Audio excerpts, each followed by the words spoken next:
What's going on, guys?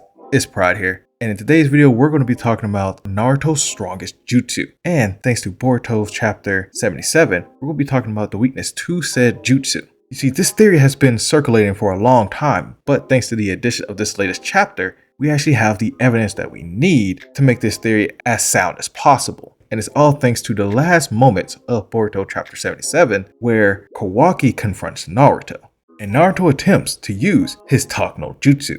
Yes, today's theory is going to be about Talk no Jutsu and the weakness to it that Kawaki has shown us. Again, there's a lot of evidence for this theory, and that's what I'm going to be trying to explain to you all today and walk you through the theory so you can see how sound it actually is. But before we actually begin into the theory, I want to remind you all to hit that like button. Also subscribe for any more Naruto or anime related content that I will post out. Also hit the notification bell so that way when I do post another video, you'll be the first to see it. All this helps me in the short and the long run of things, so I'll very much appreciate it. Now, without further ado, let's dig into the theory around Talk no Jutsu's one true weakness. Now, when I say Talk no Jutsu's one true weakness, I have to also solidify why Talk no Jutsu is pretty much a real thing, and all the instances where it works and the instance where it doesn't work to reveal its weakness. Talk no Jutsu is something that is widely renowned to be known as Naruto's one true move that can pretty much end all conflict. But besides the select few people that it doesn't work against, it works against everyone else pretty well. It doesn't matter what type of person they are. Be it that they are so smart that they are actually weighed down by their intelligence, or have so much emotional baggage that they actually can't really listen to reason, eventually Talk no Jutsu can sometimes seal the deal. Talk no Jutsu even works when Naruto later becomes a hypocrite. We see it work well against Neji, telling Neji that destiny is not a predetermined thing, and you can start off from nothing and still work your way to the top. But of course, Neji then finds out later that Naruto not only had the Nine-Tailed Beast inside him, a powerful creature, but he was also the son of the 4th Hokage. And he's also an Uzumaki, and is widely known to be pretty much genetically gifted in almost every circumstance. But even then, Neji doesn't care once he realizes these things because Talk no Jutsu is already in effect. Talk no Jutsu is so strong that Naruto doesn't even really need to have a reason for why he's trying to convince someone to go on his side. He just has to show them the determination that he's willing to do whatever it takes to see a good outcome. Someone as smart as Itachi actually can see a way that Naruto could convince Sasuke to choose the right side of things.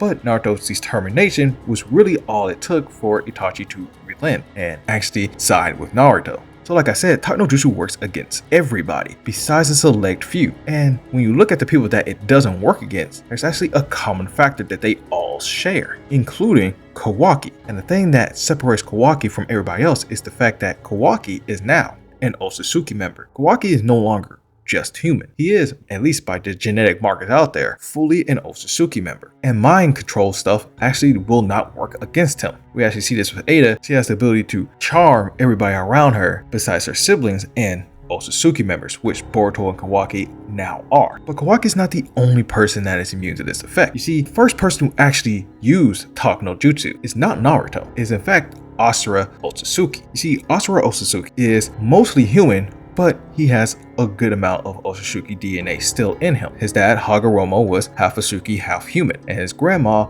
was full-on an Otsutsuki member, making Asura 2/3 human and 1/3 Otsutsuki. Now, the thing with Asura is, even though he was weak, he had a strange ability of connecting with other people, getting people to band together and unify for a common cause. Asura is known to have a way with words, and this is how his power was solidified. And Indra, Asura's brother, did not like this at all, so much so that he went to war with his brother. Asura tried to talk things out, but Indra was strangely unaffected by words. He could not be talked down. He had to prove that he was right with his might. It was either that or nothing. This is an example of Talk no Jutsu not working against another Otsutsuki member. And before I go into the other examples, the reason I believe that Talk no Jutsu doesn't work against Otsutsuki members is because the Otsutsuki members, unlike humans, they all believe that might makes right. And those that are weaker than them are nothing but expendable. And the strong has all the say so. But unlike Otsutsuki members, humans are social creatures, and that's where Asura's ability comes in. Because Asura is a hybrid, his power did not form from just pure might. It formed from the ability to connect to other people and use Talk no Jutsu in order to unify them and have power in that regard. This makes sense because humans are, again, social creatures. They could solve their problems via conflict, but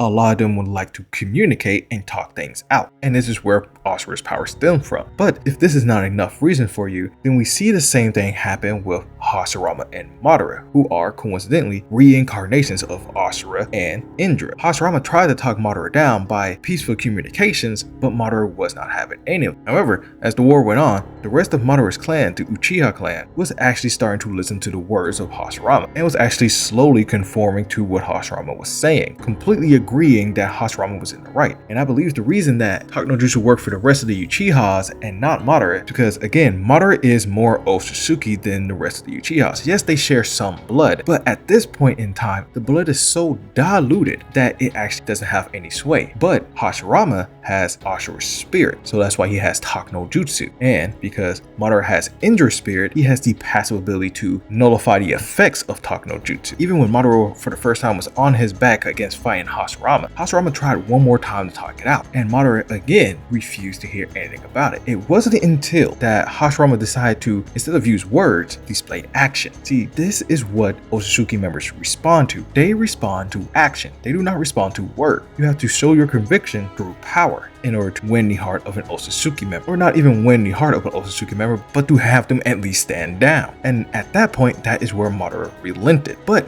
again, because Madara has the spirit of Indra and he still believes in might makes right, he didn't believe in peaceful negotiations for everybody. Everybody else had to be subservient to Konoha, or they have to be erased from history. Madara still believes in might makes right because of the Indra spirit in him. Hashrama didn't believe in that, and even when he had to resort to using his might, he usually only did that to bring people to the table in order to talk to them. You see that during the flashback of Hashrama bringing everybody to the table to talk about dividing up the tailed beast, so that way there can be a peaceful unification with all land. We can even go a step further with Naruto and Sasuke. Naruto has the spirit of Asura and Sasuke has the spirit of Indra. Naruto has displayed his abilities of Talk no Jutsu multiple times during the entire show. He used it against Gaara, he used it against Tsunade, he even uses it against Kakashi to some extent. Everyone that has ever belittled him at some point is compelled by Naruto's word, except Sasuke. This has almost the opposite effect for Sasuke, to the point where Sasuke again has to believe in might makes right, just like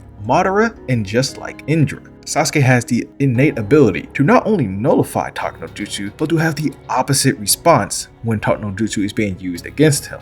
It isn't until Sasuke loses or draws against Naruto that Sasuke relents. When Naruto and Sasuke was in the Valley of End, Naruto proved his right to live and convinced Sasuke that Naruto is actually worth something when Naruto made that scratch against Sasuke's forehead. Something that Sasuke said that Naruto would never be able to do, Naruto proved that he could do it. Then later on, during their final confrontation in the Valley of the End, Naruto also drew, but this time it was clear to Sasuke that Naruto won the fight. Naruto never had the will to kill Sasuke. The entire time, Naruto was holding back, and Sasuke knew this. Sasuke finally relented to Naruto's Talk no Jutsu. Whereas even before the fight, and even being with Naruto during the entire war, Sasuke did not care for Naruto's Talk no Jutsu. Obito was affected by it, the army was affected by it, but Sasuke and Madara didn't care one bit for the words that Naruto had to say. And now we move on to Kawaki, the final piece of this puzzle, where this actually all clicks for the final time. At this point in time, Kawaki was still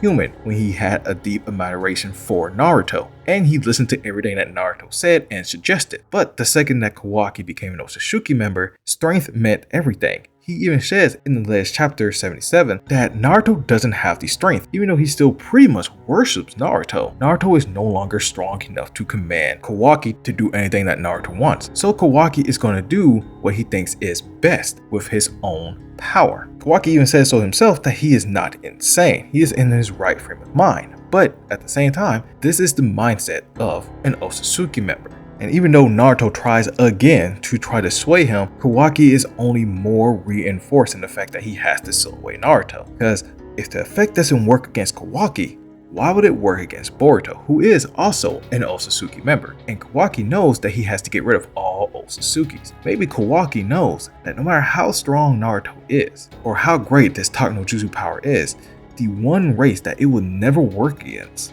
is Otsutsuki members. Yeah, that's pretty much the gist of this theory, is that not only is Talk no Jutsu real, but the weakness to it is being an Otsutsuki member, either having the blood and the spirit of the Otsutsukis, or being a full-blown Otsutsuki, period. I mean, not to say anything, but you also see that Naruto can't talk his way out of confrontations with the actual Otsutsuki members. He can't talk his way against Inshiki, Kinshiki, Momoshiki, or Kage. Every time he tries, they completely ignore what he's saying and try to just kill him. So that's pretty much the end of this theory. Again, there is no confirmations here, but I did list out a lot of things that correlate with each other and have a lot of things in common. It kind of makes this theory pretty plausible for it to be true. But at the end of the day, it's up for you guys to decide. Or heck, maybe you guys have your own theories out there that can also explain Kawaki behavior or explain other effects of Talk no Jutsu also not working. If you guys have any, you can comment down below. Well, that's all I got for this video. I'll see you guys next time. And until then, take it easy.